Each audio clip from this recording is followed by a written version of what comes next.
Magandang gabi po. Tayo ay magpapatuloy sa ating pag-aaral sa gabing ito. At itutuloy natin ang ating nabimbing talakayan kagabi sa Isaiah chapter 54 verse 8. Ayan, hindi sure kung makaka-join si Irene sa gabing ito. At maraming inaasikaso dahil sa pag-alis ng kaniyang bayaw. Kilala nating lahat si Roy. Ilang beses na rin siyang nakarating sa church.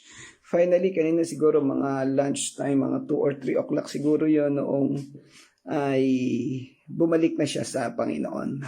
Hindi ko alam kung nabanggit sa inyo ni Irene. So tayo ay nakikiramay sa buong pamilya, lalo na siyempre kay Angie. Kaya lang si Angie ay nasa Vietnam. Hindi natin alam kung makakauwi kasi medyo may problema ang kaniyang dokumento.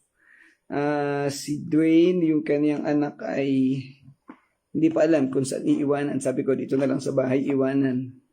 Medyo mabigat ang sitwasyon. And then they need also ng malaking halaga para pambayad dito sa Cabrini.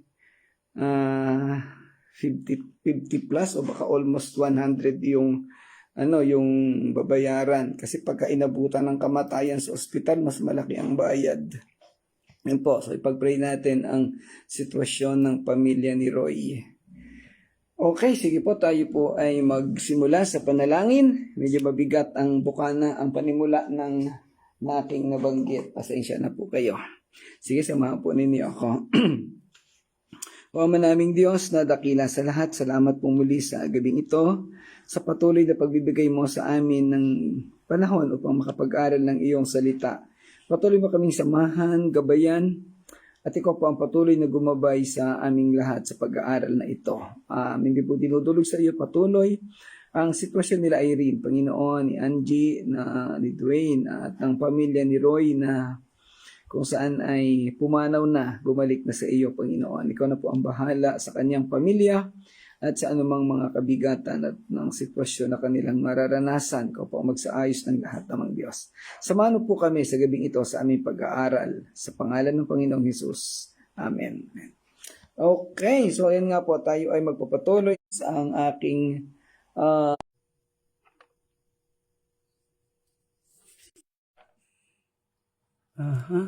Nandyan pa po ba kayo?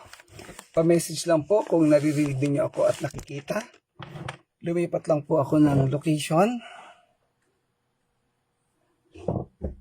Sana'y nakikita na ninyo ako at okay pa ang connection ko. Okay, mga kapatid, pa-message lang po kung naandyan pa kayo, kung nakikita niyo pa ako. Kung hindi na ay magbabalik tayo. Okay, so malinaw naman po ayan.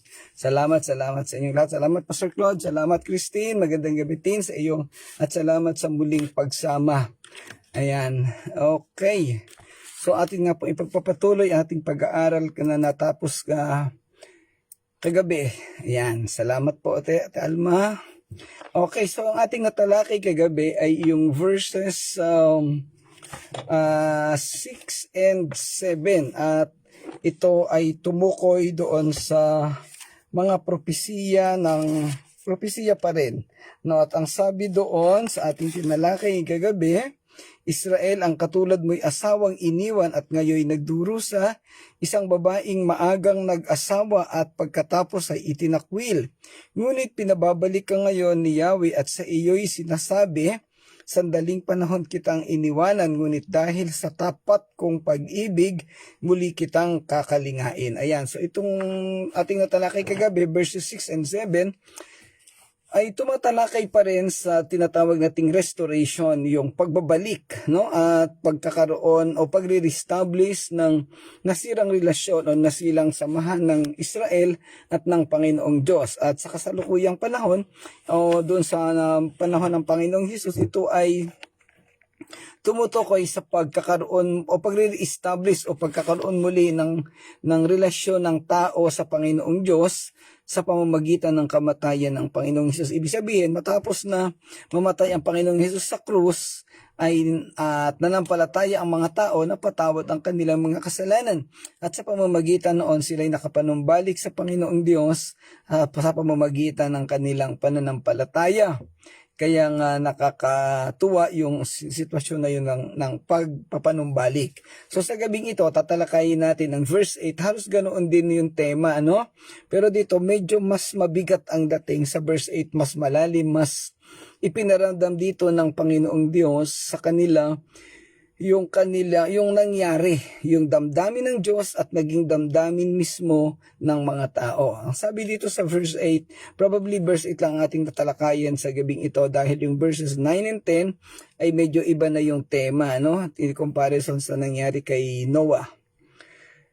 Okay, sabi sa verse 8, sa tindi ng aking galit, sandali akong lumayo sa iyo, ngunit ipadarama ko sa iyo ang aking kahabagan sa pamamagitan ng pag-ibig na wagas. Iyan ang sabi ni Yahweh na magliligtas sa iyo. Napakaganda ng statement at napakalalim. Pero nagpapakita pa rin ito na nagkaroon ng galit, ng sama ng loob, ang Panginoong Diyos sa mga tao o sa Israel dahil sa kanilang pagtalikod o sa pagkakaroon o pagkagumo nila sa kasalanan. Kaya hinayaan ng Diyos ang Israel na mapalayo sa Kaniya.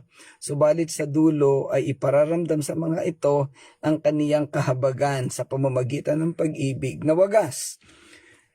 Isinasaad sa talatang ito ang tindi ng galit ng Diyos sa mga taong tumalikod sa Kaniya at namuhay sa pagkakasala at pagsuway.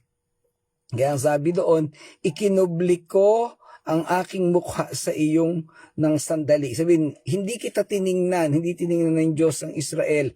Ilinayo niya, lumayo siya sa Israel at pinabayaan niya kung ano ang mangyayari sa kanila. Dahil gusto ng Diyos na ma-realize, makita ng Israel kung ano ang naging pagkakamali nila at paano nila maiaayos ang kanilang buhay. Ang talatang ito ay bilang tugon sa mabigat na damdamin ng pagkaabandona at kawalan ng pag-asa na maaaring nararanasan ng mga tao. Kinikilala ng Diyos na maaaring mayroong sandali ng galit o pagkadismaya kung saan tila itinago niya ang kaniyang mukha. Ayaw niyang ipakita ang mukha niya sa mga tao. At ayaw niya ring makita ang mga tao dahil baka siya'y maawa. Baka bumagsak ang damdamin ng tao, ng Panginoong Diyos dahil sa kanyang wagas na pagmamahal. Hindi naman pwedeng siya'y galit, pero literally galit, pero alam nating lahat na yung puso ng Diyos ay hindi naman ganoon nagagalit dahil ang inuunawa niya pa rin at ay minamahal niya pa rin ay itong mga tao na kaniyang pinili. Yan, maaari itong bigyang kahulugan bilang isang panahon ng disiplina o pagtutuwid bilang tugon na sa pagsuway at kawalan ng katapatan ng mga tao.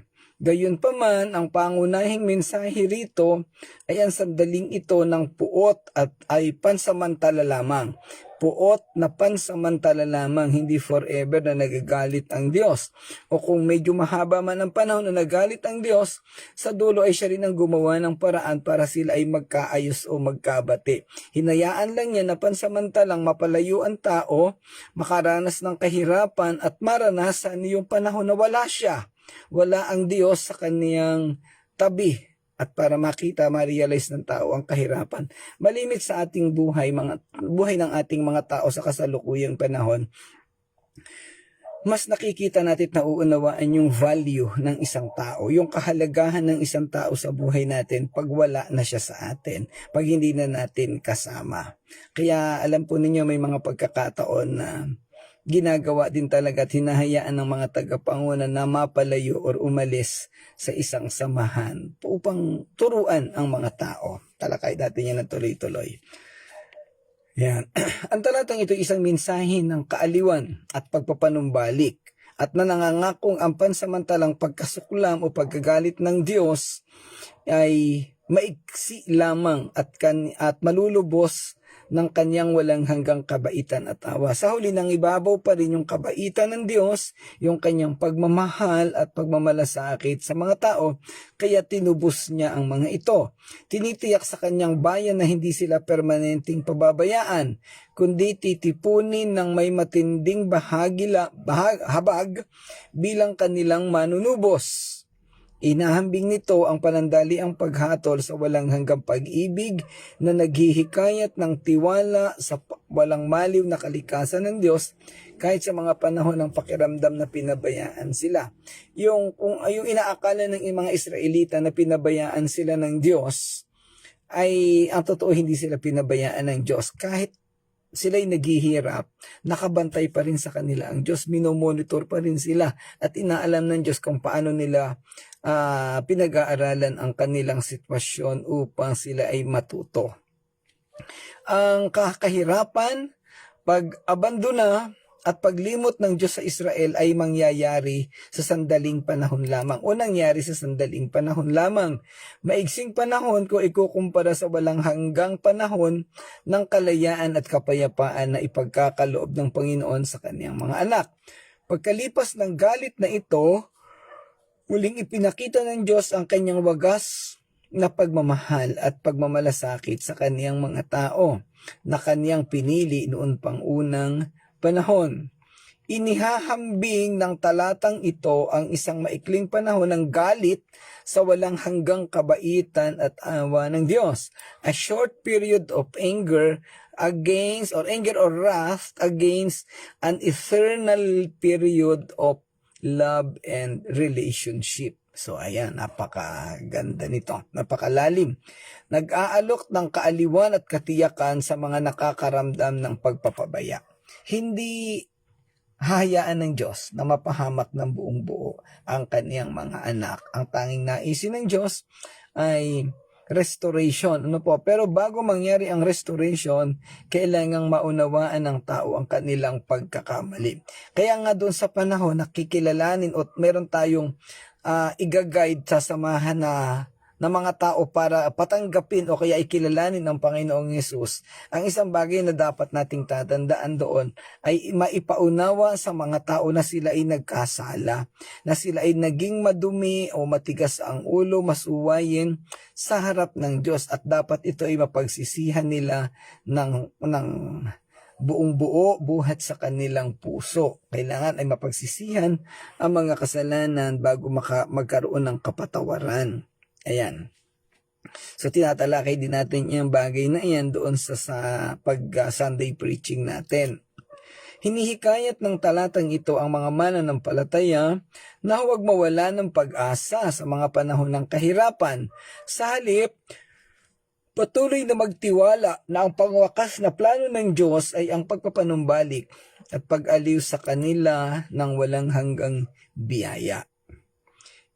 Isang maikling sandali ng galit, ito'y kinikilala ng talata ang isang panahon kung saan tinago ng Diyos ang kanyang mukha na inilarawan bilang isang matinding galit o nag-uumapaw na puot. Parang yung binabanggit doon sa Romans chapter 1 verse 18, nahahayag ang puot ng Diyos buhat sa kalangitan dahilan sa pagsuway ng mga tao at iba't ibang kasalanan na inisa-isa doon sa mga sumunod na talata. Tumutukoy ito sa panahon ng disiplina o pag-alis ng pabor ng Diyos, at subalit ito ay pinapakita na pansamantala lamang. Tulad ng isang panandaliang sandali o kapirasong panahon, hindi walang hanggang galit. Sa bahagi ng Diyos, tumutukoy rin sa panahon ng pagtitiis na hindi makita ang bayan na kaniyang minamahal.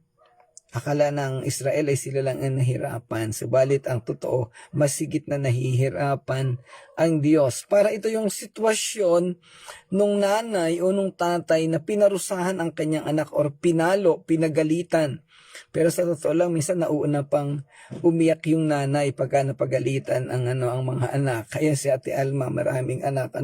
Pagka minsang pagalitan niya yung mga anak niya, mas nauuna pa siyang umiyak Bigla ko lang naalala yung sitwasyon namin dito. Kaming mag-aama, wala na yung nandito pa yung misis ko noon. Talagang pinalayas ko, nag-away kami ng mga anak namin. Well, ang ugat ng hindi pagkakaintindihan sa amin ay yung napakabait na pastor, dating pastor ni Tin. Yan. Totoo naman po 'yon. At dumating po sa sitwasyon na pinalayas ko yung mga anak ko sa bahay namin, at may panahon din na si Daryl mismo, ito ay testimonya ng pamilya, okay lang nabanggitin ko ito. Nakita ko kung paanong naging irresponsable yung anak kong lalaki. Hindi masyadong nag-iintindi ng trabaho. Sabi ko ay kung ganyan ka ng ganyan, lumayas ka nito, umalis ka na sa poder ko. Alam niya ang dahilan ko doon, hindi para pahirapan siya Kung hindi gusto ko siyang matuto sa sarili niya. Kasi siya ay lalaki napakalayo sa prinsipyo ko yung lalaki ay nagtutulog sa bahay tapos yung asawa niyang babae ang nagtatrabaho. Kaya yun. So, si buhat po noon, hindi ko natanda ko anong taon ay natuto namang maging independent, umupa ng bahay. Talagang hirap na hirap sila nung una. Pero later on, ayan, kagaya ngayon ay nagiging maayos naman ang buhay nila. Ayan, hindi kasi matututo pag hindi natin tinuruan. Okay. Ito ay nagpapakita ng ang talatang ito na tinatalakay natin ay nagpapakita ng higit na malalim na pagmamahal at pagmamalasakit ng Diyos. Pansamantala siyang nagtiis na malayo sa kanyang bayang minamahal upang sila'y disiplinahin at turuan ng mga mahalagang bagay at hayaang matuto para sa ikabubuti ng kanilang buhay. Sa pagkakataong ito, ipinamalas ng Diyos ang kanyang higit na pagmamahal sa kanyang bayan. Sa totoo lang, tayong mga magulang, ang iba dito ay nanay at tatay na kasama natin. Hanggat maaari ayaw nating malayo sa minamahal natin, lalo na minsan sa ating mga anak. Kaya lang hindi po pwede. Kailangan mo talaga silang turuan na maging independent. Kasi hindi habang buhay kasama mo sila Hindi habang buhay ay ikaw ang sasagot ng kanilang mga pangailangan. Kaugnay ng ginawang pagkapakasakit ng Panginoong Diyos nang pababain niya sa lupa ang kanyang nag-iisang anak, ang Panginoong Hesus. Napalayo sa kaniya at hinayaan niyang makaranas ng mga kahirapan ang Panginoong Hesus. Siya man ay nakaranas ng paghihirap at pagtitiis kasi nakikita niya kung paanong kinukutya, tinatalikuran at nilalait ng mga tao ang kanyang nag-iisang anak. Ang unang masasaktan dito ang Panginoong Diyos.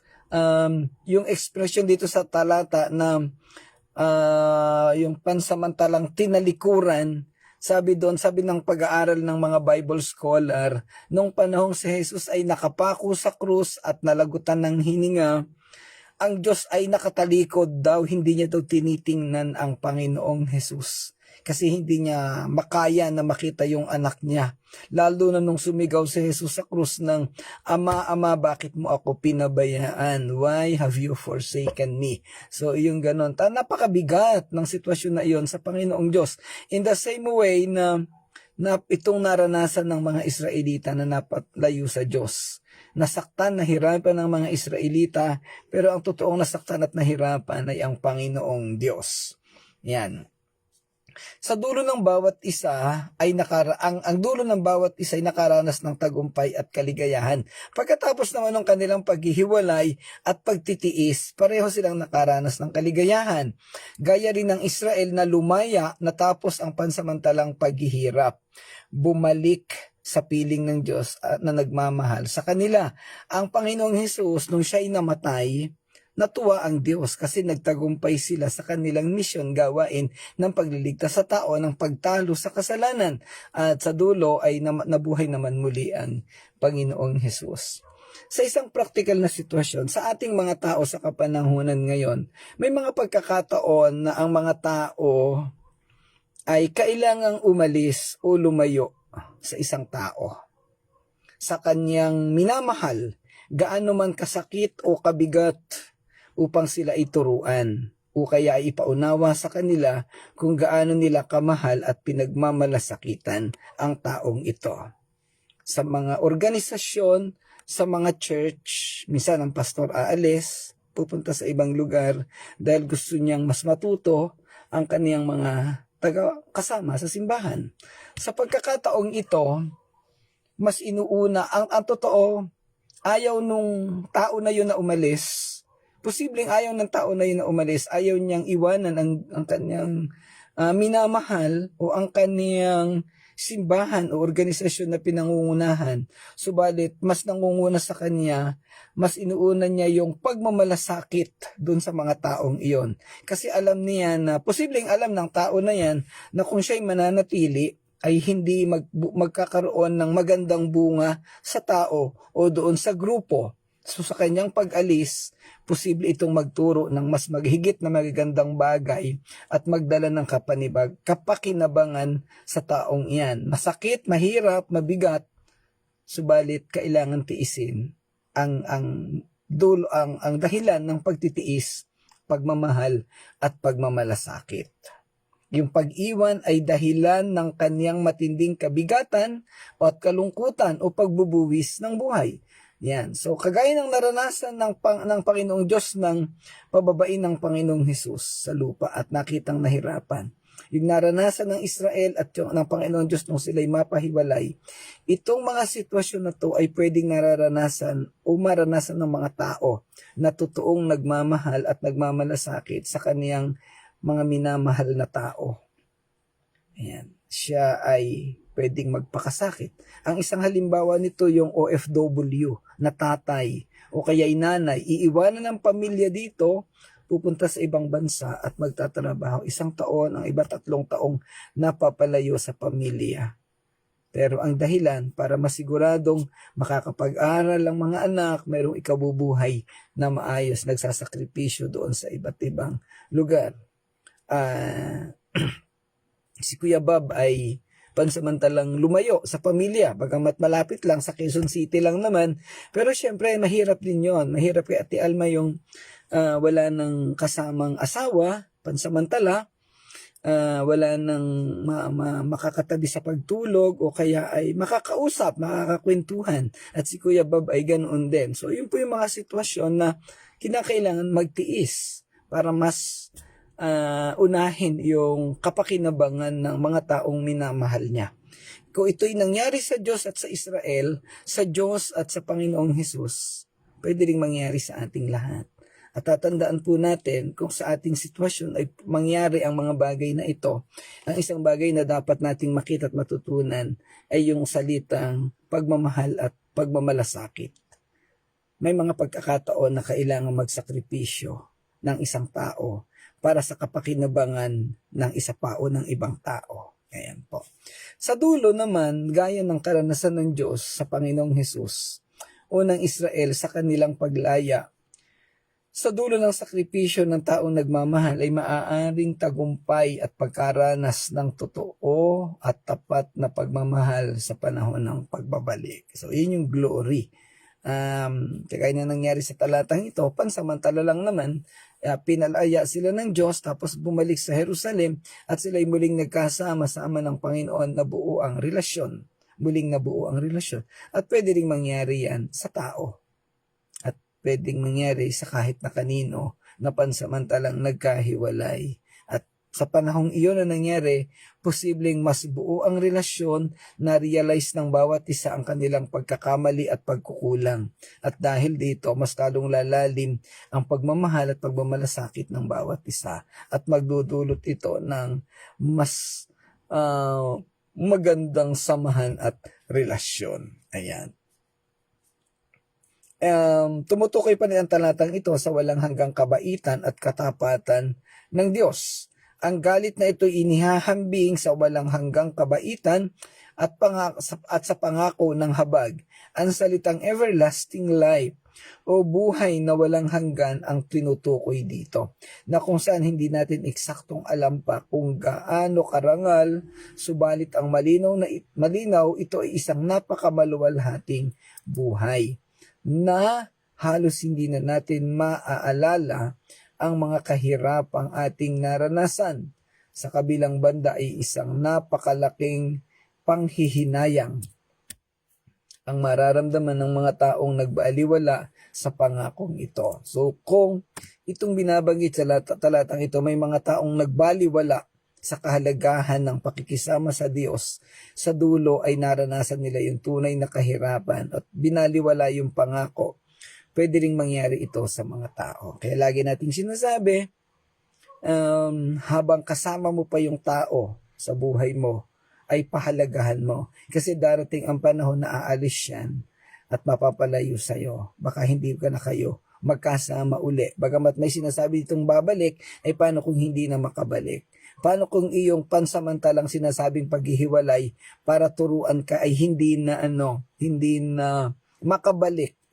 Mahirap. For example, mabigat yung sitwasyon ni Angie, yung panganay na kapatid ni Irene. Matagal na siyang nasa ibang bansa, parang nasa 5 years na yata. So ganun katagal na hindi siya nagkikita ng kanyang mahal sa buhay, si Roy, at yung kanyang anak. Kaso ngayon biglang pumanaw na si Roy. Hindi natin maintindihan kung anong sakit at bigat ng damdamin na nararamdaman ni Angie. Di ba? Napakahirap ng ganong sitwasyon. So, mahabang panahon na silang magkahiwalay. Hindi natin alam kung hanggang kailan tatagal ang ating buhay. Sabi nga ni Peter Tanchi, yung pinost ko kagabi, you have only one shot, make the best out of it. So, yung ganon, habang buhay ka, habang kasama mo ang tao sa buhay mo, bigay mo yung pagpapahalaga. Dahil baka dumating ang panahon na hindi mo na siya makasama, doon ka magsisi. Baliwala na kung iiyak ka habang nakaburol yung taong iyon. So, ayan po. And then, sabi sa Roma chapter 8 verses 18 to 19, para sa akin, ang pagtitiis natin sa kasalukuyan ay hindi maihahambing sa kaluwalhatiang ipahahayag sa atin malang araw, sapagkat nananabik ang sanglilika na ihayag ng Diyos ang kanyang mga anak. Itong talata naman ito tumutukoy doon sa paghihirap na nararanasan ng tao sa mundo. Sabihin, sinasabi na kahit maghirap tayo sa mundo, ay sa dulong panahon mararanasan natin ang kaluwalhatian doon sa kalangitan at na mas hamak na mas matindi. Hindi natin kayang ihambing yung kahirapan dito sa kagandahan at kapayapaan doon sa kalangitan. Ngayon, sa talatang ito, ipinapakita na ang manunubos, ang Panginoong Diyos, ay nangangako na anuman ang mangyari, magkahiwalay man sila, ay magkakaroon ng pagpapanumbalik. Ayan, kahapon nga doon sa fellowship namin sa Talisay, napapag-usapan pa rin yung mangyayari sa Israel, yung sitwasyon sa bayan natin, sa buong mundo. Particularly, itong mga ginagawa ng mga technocrats na gustong bawasan ang populasyon sa mundo. So, yung pagmamahal ng Diyos sa Israel, hindi nawawala hanggang sa kasalukuyang kapanahunan. At mayroong itinira, mayroong remnants at mayroong iaahon ng mga Israelita hanggang sa dulong panahon. Gaya ng lagi nating nababanggit, ang katotohanan ng mga pangyayari o katuparan ng pangako ng Diyos sa mga Israelita ay simbolo ng katapatan ng Diyos, simbolo para sa ating kasalukuyang panahon. Nagbibigay din ito sa katotohanan na ang kanyang mga pangako sa atin ay kanyang tutuparin sa pagdating ng takdang panahon. Ang mga pangarap natin, ang mga naisin ng ating puso ay mangyayari pagdating ng panahon. Ayan, so makikita natin kung gaano tayo inaaruga ng Diyos, gaano niya tayo minamahal. Ngayon, ang tinasabi dito, yung Israel natuto. Pagkatapos nilang mabihag sa Babylonia ng 70 taon, pag sila'y nasabik, sila'y bumalik sa Jerusalem at naging maayos ang kanilang pamumuhay. So natuto sila. Sana kung meron man sa ating sitwasyon na mangyari ang mga ganyan, ay matuto rin tayo para tayo ay hindi magpatuloy sa mga pagkakamali na pwedeng ikapahamak natin sa huling panahon. Tatandaan natin, may mga tao na handang magpakasakit para sa ikabubuti ng isang tao. Pwedeng yung taong yan ay kasama mo sa bahay, kasama sa church, kasama sa paaralan, sa kaibigan mo, o sa iba't ibang connection. Tatandaan natin, yung isang bagay na sinasabi natin dito, kung habang kasama mo ang tao, hindi mo ma-realize ang kahalagahan niya sa iyo, baka ang tamang pagkakataon na ma-realize mo at makita ang kahalagahan niyan ay pag magkahiwalay na kayo. So nawa, kung sakaling dumating ang mga bagay na ito, lahat tayo ay matuto. Ito'y mensahe ng salita ng Panginoon. Tinuturo sa atin sa pamamagitan ng mga propesiya ng Israel. Dahil ito'y disenyo ng Diyos at kanyang ipapatupad sa ating mga buhay. Nawa, natuto po tayo sa talakayan na ito sa gabing ito. Maraming salamat mga kapatid. nawa ay nagkaroon ng kaunting karagdagang kaalaman ng ating pinag-aralan sa inyong mga malalawak at matatalinong kaisipan. Tayo po'y magwakas sa panalangin. Ama naming Diyos na dakila sa lahat, salamat po muli Panginoon sa iyong pagsama at paggabay sa pagtuturo mo po sa amin. Patuloy naming tinatagubilin sa iyo ang buhay namin, Panginoon. Ang kahalagahan ng mga talatang ito, ng mga mensahe, ng mga simbolismo ay makita at maunawaan ng bawat isa na kung sakaling dumating ang mga mabibigat na sitwasyon ng paghihiwalay, makita at ma-realize nila ang kahalagahan ng tao at ang kahalagahan na sila ay matutong sumunod sa iyo o sa halimbawa ng mga taong ito.